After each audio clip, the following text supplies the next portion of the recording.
चंद्रपूर जिल्ह्यामध्ये वाघाच्या हल्ल्याची भीतीदायक मालिका थांबण्याचं नाव घेत नाही। आज पुन्हा एकदा जिल्ह्यातील 2 ठिकाणी झालेल्या वाघाच्या हल्ल्यात 2 नागरिकांचा मृत्यू झालाय।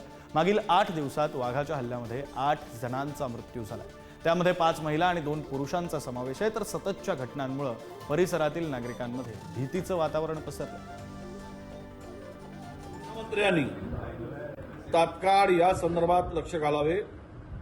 8 दिवसामध्ये जर 8 लोकांचा वाघ बळी घेत असेल तर या जिल्ह्याला वाघ आमचा वरदान आहे की हा जिल्ह्याला वाघ म्हणजे हा आमचा शाप आहे, अशा प्रकारची परिस्थिती निर्माण झाली आहे। शेतकरी शेतमजुरांचं आता जगणं कठीण झालेलं आहे, शेती करणं कठीण झालेलं आहे। आम्ही सातत्यानं मागणी करतो की शेताच्या बाजूला जे काही जंगल आहे त्या जंगलामध्ये जंगलाला शेताला लागून असलेल्या ठिकाणी बार्बेट वायरचं आपण कंपाऊंड घालावं।